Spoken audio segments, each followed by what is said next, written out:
I'm really happy to be here. You are my people. You know, I know many of you, and I know all your businesses, and all I can say is, well done. You guys carrying on the torch. I've been in the video game business longer than anybody else. That kind of helps. But what you don't know is that I'm cursed with a 5-year attention span. And I just can't keep doing the same thing all the time. So I look like the biggest gadfly, flibbity-gibbet that you could possibly do. But it's given me a rich life of a lot of weird environments. So let me go a little bit and talk about the creation structure. I like to do this. I like to keep quivering. I just turned 75. And but I still feel like I've got a 14-year-old trapped in this adult's body. And I want to keep that. And I want to wear my light-up shoes very, very often. Now, just for an advertisement, I didn't invent these, but you can buy them at Amazon for about $30. I expect you all to get some. Anyway, this is a 10-year-old Nolan Bushnell as a ham radio operator. This is my ham shack, and if you were a true nerd in the 50s, you were into ham radio, because the computers weren't done yet. This is the blockhouse where I would protect myself when I went through my chemistry phase and was blowing things up. I would have been considered a terrorist. And I really did some great damage. It was glorious. I had a 35,000 volt Tesla ladder in my bedroom. I've asked myself, why would my parents let me have a 35,000 volt transformer in my bedroom? I think they didn't understand how easy it could kill somebody. But anyway, that was great. I have the distinction of being in the National UFO Registry. I flew a kite at night with lights on it and reported it as a UFO.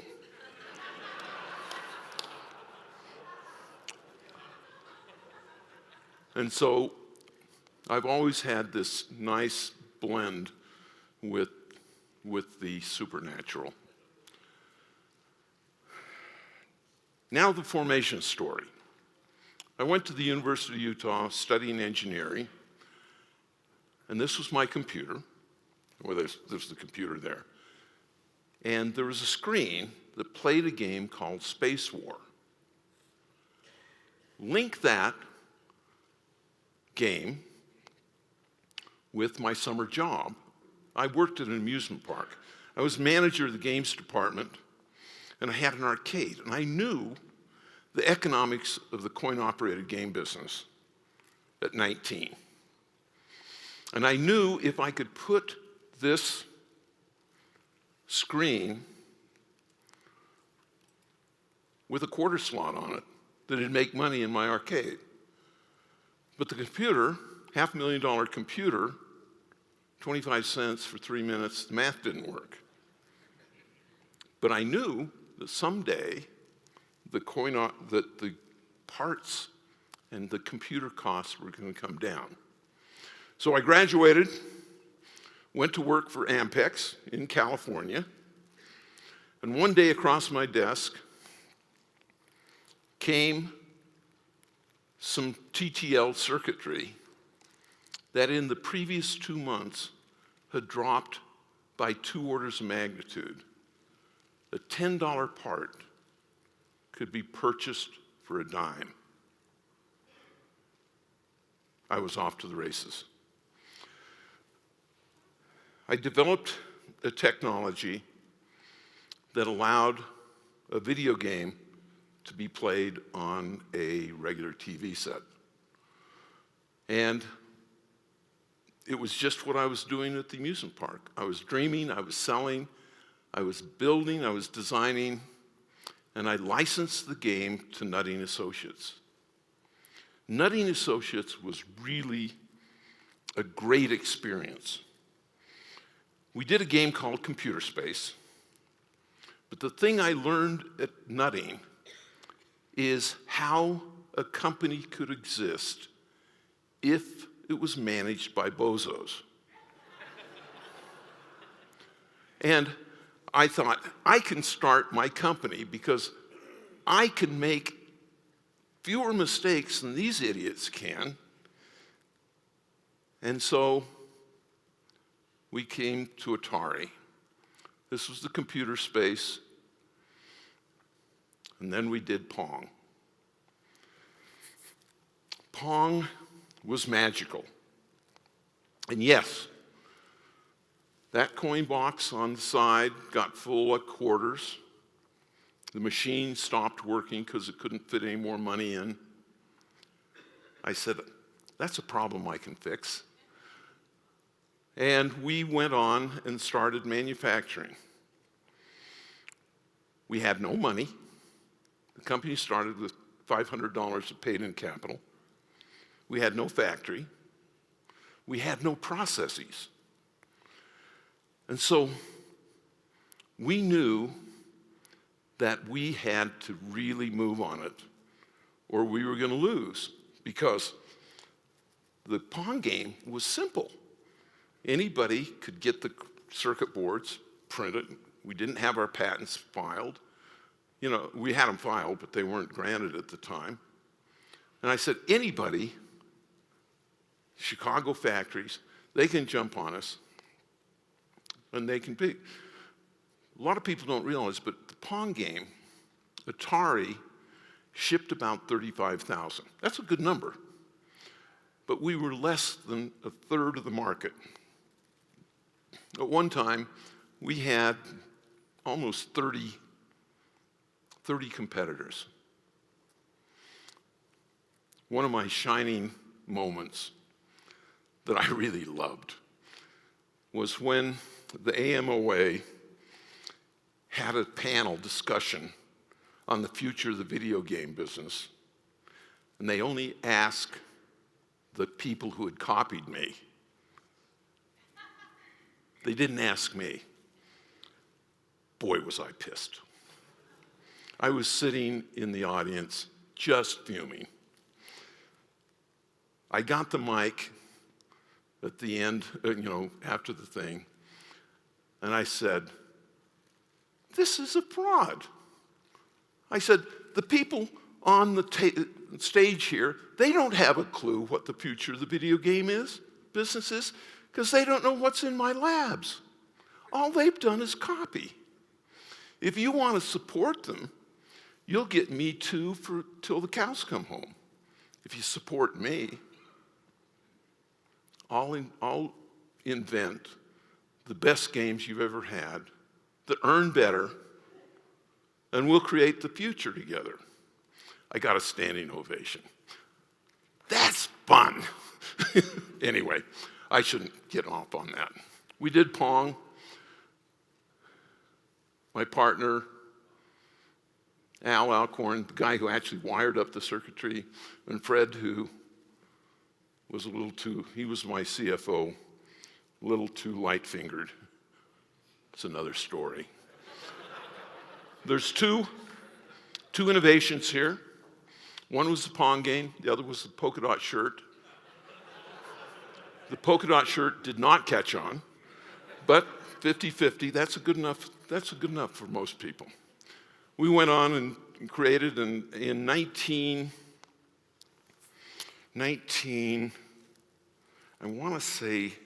78, 79, we had an 85% market share of the coin-operated game business.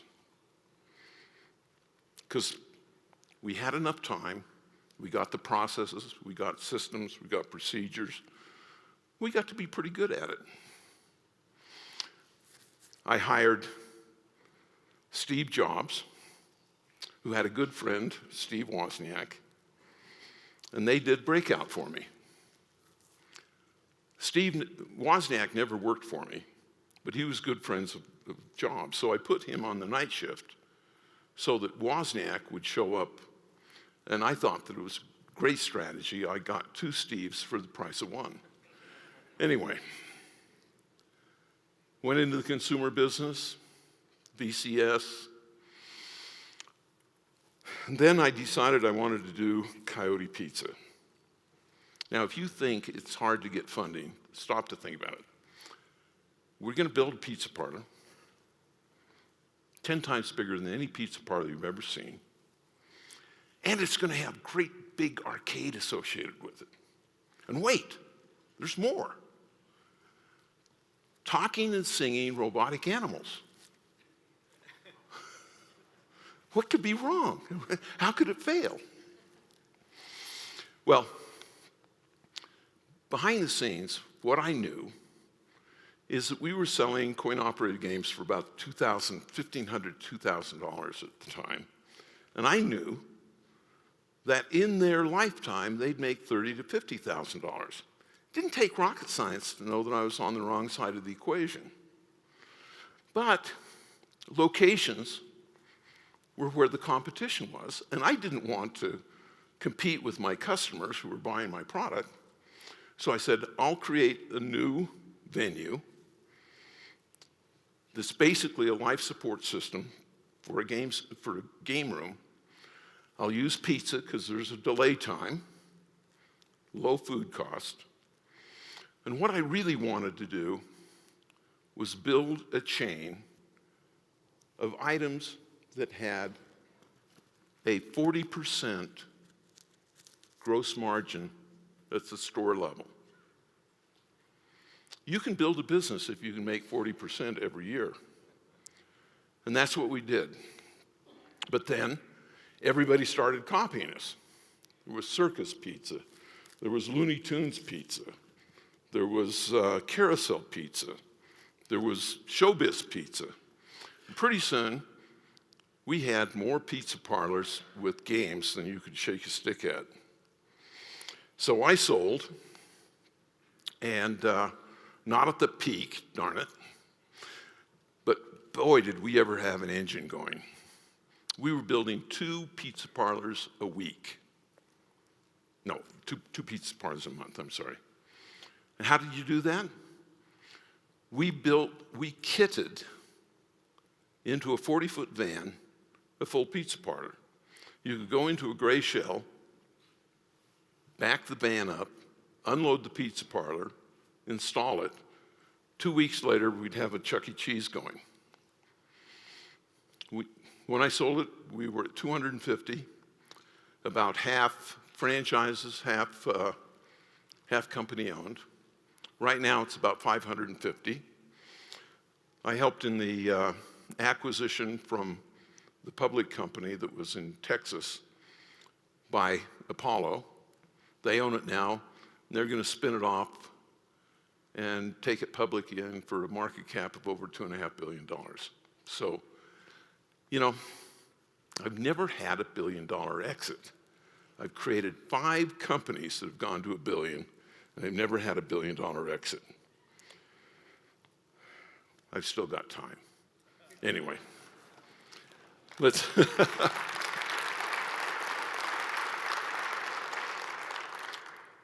So, what's going on? Oh, it was Rick Rat's Pizza.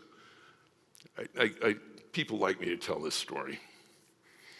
I knew my guys could make animals talk, but I wasn't sure. We didn't have any sculptors. We didn't have any designers that way. So I went to the IAPA show, bought a costume, took it back. The code name for Chuck E. Cheese was Rick Rat's Pizza. Excuse me, Coyote Pizza. I called up the guy, said, you get the coyote. And he says, it's not a coyote, it's a rat. Well, you know, it's a kind of a caricature, what they had teeth and everything. I says, how do you know it's a rat? He says, well, it's got a big pink tail. I hadn't seen that. And so I said, okay, we can either delay the project or we'll rename the restaurant, Rick Rat's Pizza. I went into my marketing department and I said, we changed the name, it's Rick Rat's Pizza. They said, it can't be, this is a restaurant. Rats are dirty, you know, you can't do that. I says, okay, can he be a rat and we'll just de-emphasize his ratness? And they said, yeah, we can probably do that. I says, well, what are we going to name it? They said, my marketing department said, give me a week. And I said, okay, but it's got to be a happy name. And so they came back all smiles and they said, we got a 3-smile name. I said, what is it? They said, Chuck E. Cheese. And I said, what's the E stand for? He said, doesn't matter. You have to make a smile when you say it. And so that's how Chuck E. Cheese got named. Anyway. Did Catalyst Technologies. I invented automobile navigation, which if you're using Google Maps or Waze or anything like that, it's all based on my basic software. Sold it to Rupert Murdoch. I did a toy company. I did an Anderbot. Boy, I lost a lot of money on that puppy. Don't fall in love with your children. Well, I mean your synthetic children. I wanted these guys to be so cool, and the technology was so crappy. The big problem was static electricity. As they'd run around, they'd pick up static electricity on the carpets, and it would spark across the bearings and reset the computer. Well, 45 pounds going lickety-split with all your avoidance systems down, it's a missile. And so we could never really get it to the point where it wasn't a danger to life and limb. Ended up selling it to Kodak, but that's another story. Then we played around with VR for a long time. VR had a problem in the early days. It would make you sick. It's very hard to make a successful company on making people sick. Making people well, that's done pretty well. Making people sick, don't try it. So it was a while, a lot of different places, the Jaguar, these kinds of things. It wasn't good enough to keep people from being sick. And so we started with a thing called modal, and this is arena scale technology. We can track you over the size of a football field. It can be a combination of physical action,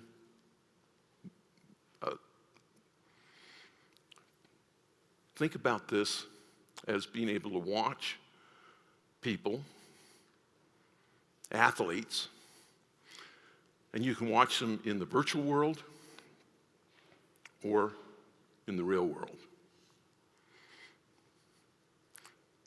Ever wanted to be a superhero?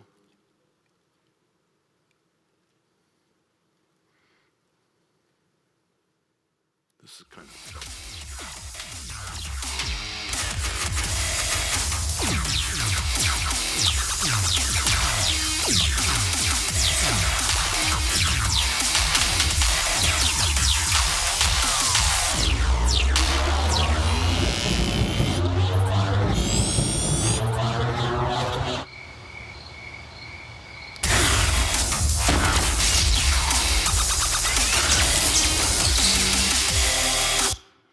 Anyway, this is our system. And of course, I was joking, I said, you know, we're at the Pong phase of virtual reality. And so we did a Pong game. And I'm telling you, it's really fun. We've had a Castle Entertainment, several places. $5 a person, 3.5 minutes. It's like Pong. It's making money standing on its head. And it takes less than 200 square feet. So it's perfect for bowling alley, what have you. Ghost Manor, we knocked it out of the park this last Halloween. But now you can have a dark ride anywhere you want to. Ghost Manor, powered by Modal VR.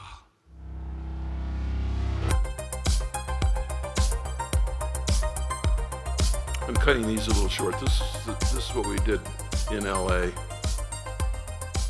Put 4,000 people through that puppy. We got Project Zenith and that sort of stuff. But I want to talk about some things that I realize that you guys deal with every day, and that is, what's next? We all know that entertainment is driven by novelty. People have their everyday lives. They want to get out of their everyday lives. Where VR intersects the rest of the world is going to be very interesting. And there will be a time that is known as before the movie and after the movie. A very, very successful science fiction game or story about a future world in which everybody is in VR. And Steven Spielberg optioned the movie, and it will be out either March or April. And everybody will be aware of what a virtual world looks like. And so I think that everybody here needs to be very, very aware that the world will change at that point in time. What are some of the other things that are happening? Right now, there are 200 regional malls that can be purchased for land value less teardown cost. The mall is a negative asset. Why? Whether it's Amazon, whether it's Costco, what's happening is the mall has not maintained its value as an entertainment center. It's becoming a utility. And if you look at disposable income, there's a disintermediation going on away from goods and towards experiences. What does that mean? What it really means is that without seeing it and without noticing it, there is a deflationary pressure on goods. I just bought a monitor for $240 that exceeded the specifications of a monitor that I purchased 4 years ago for $3,000. Better for less. So in the real world, I've got extra money left over. What am I going to do with that? I spend it on experiences. If you talk to millennials, they're much more interested in experiences. Travel is one. Is virtual reality one? Is it a new kind of entertainment? Is it a restructuring of some of the old entertainment? I mean, bowling is fun. But it's not just fun. It's a lot of other things that go along with it. At Chuck E. Cheese, we didn't always have birthday parties. When we came up with birthday parties, all of a sudden increased our annual revenue by 25%. That's an innovation. It's a birthday innovation. Now I'm going to give you another one. An unbirthday. Everybody has an unbirthday 6 months after their birthday. I think everybody should celebrate their unbirthday with a similar amount of gusto that they get for their birthday. I think we can trick kids into going for unbirthdays till the cows come home. Huh? But more than that, what we want to do is, one of the goals with Chuck E. Cheese was bringing families together. I did another restaurant called U-Wink. And the idea there is that every table had a touchscreen ordering beer, wine, what have you. But also, we had group games. And the group games allowed kids to play trivia with their parents and get their names on the big score. Massively successful, except for one thing. We totally screwed up our design. We were aiming for young people, 21 to 35. What a mistake. Turns out that you can't go for young people and young people, millennials at the same time. They say, why do I want to go to a place that has all these ankle biters? That's what they call them, little kids. And what we found is that our place on a Friday and Saturday was overrun by families playing games on the tables, because the theory was, with Chuck E. Cheese, we wanted to have big floor plans, but the game room was not where the food was. I felt that I could get more efficiency if I had the games and the table at the same place and keep the family together than the family being put apart. But I didn't have enough capacity. And what you have to do if you're doing a Chuck E. Cheese is you have to have massive capacity, because your business is going to be a little bit on Thursday night, Friday, Saturday, and Sunday.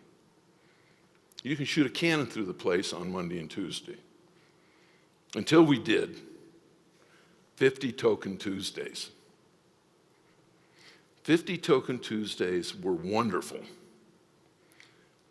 Any large pizza, you got 50 tokens. That sounds like a huge amount of tokens. But did you know what? The actual revenue from the game room went up. Because kids can go through tokens like it's going out of style. We don't know totally what the future is going to bring, but we do know that the FEC that can figure out how to totally absorb the space that was previously occupied by a Sears or a Macy's is going to have rent, perks, build-out allowances till the cows come home.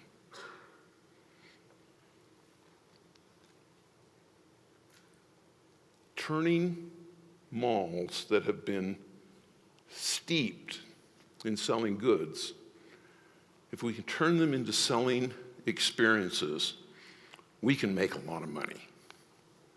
Not that we care. The other part is, and I was happy to hear the talk about social media. Social media is massively powerful today.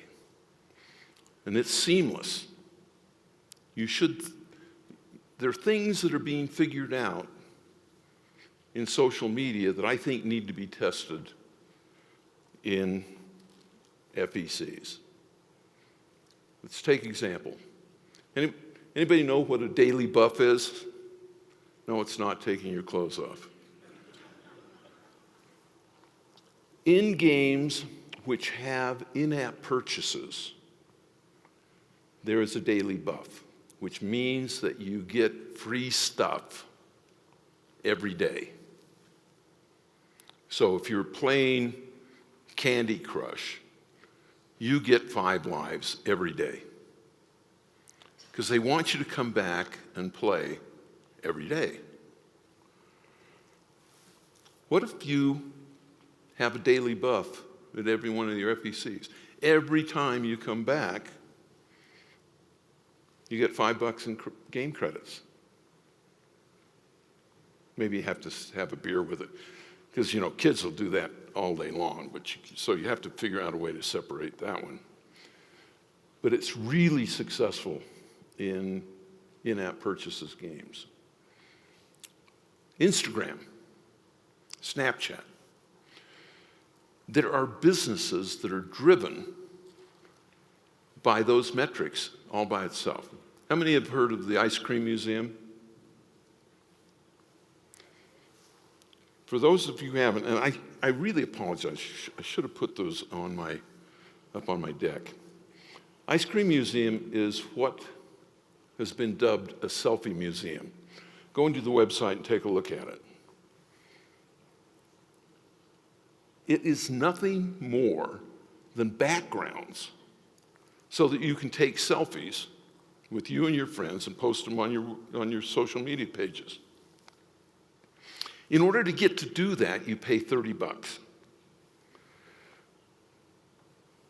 The Ice Cream Museum in Los Angeles sold out all their tickets, $3.8 million worth, in 24 hours.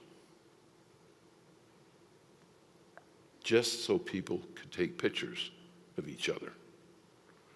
How many have been to Meow Wolf in Santa Fe? Look that one up. It's basically a walk-through museum that had 500,000 visitors last year in Santa Fe, New Mexico. Not necessarily the hub of the world. There is a link between the FEC world and the selfie museums that I think we collectively need to put our thinking caps on and attack. For example, do you have selfie points in your facility that basically says, stand here and take a selfie and send it to your friends and you'll be cool? Because everybody wants to be cool these days. I think that these are sorts of things that we need to embrace the larger digital world and integrate. I have 5 sons and 3 daughters. All of my sons are entertainment tech guys. They all could program by the time they were 12. None of my girls wanted to. But all my girls were involved in really good occupations. They're good, like my youngest daughter runs money. She's a certified financial planner. But let me go back to my boys.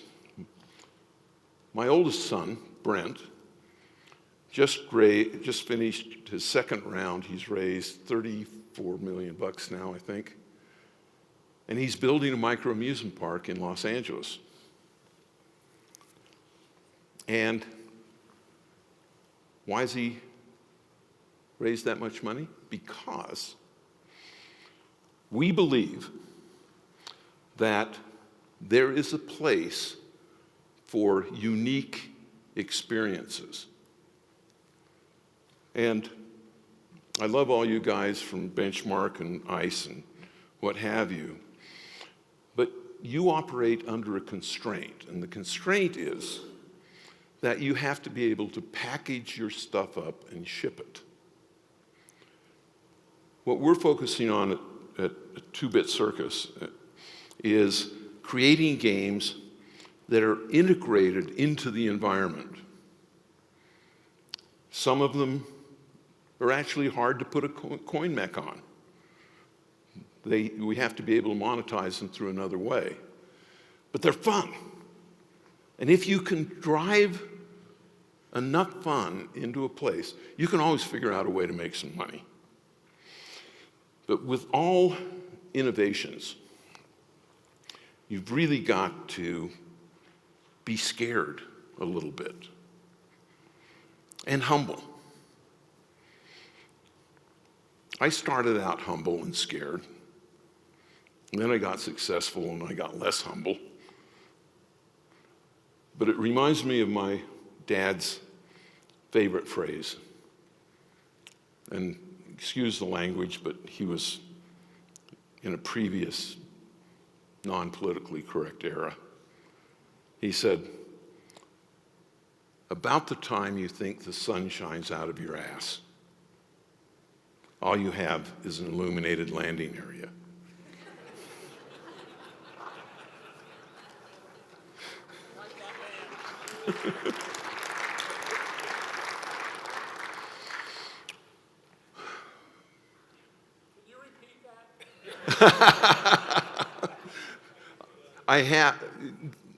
The question was, would I repeat that?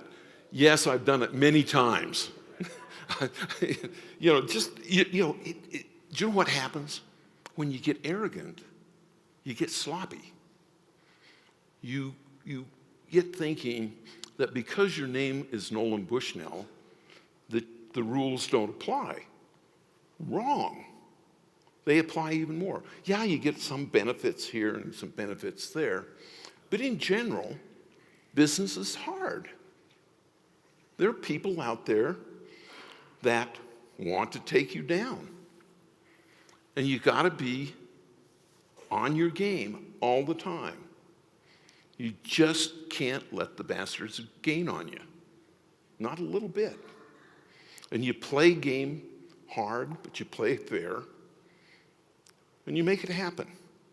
And we have the wonderful thing that when we make people happy, we win. And when we make people unhappy, we lose.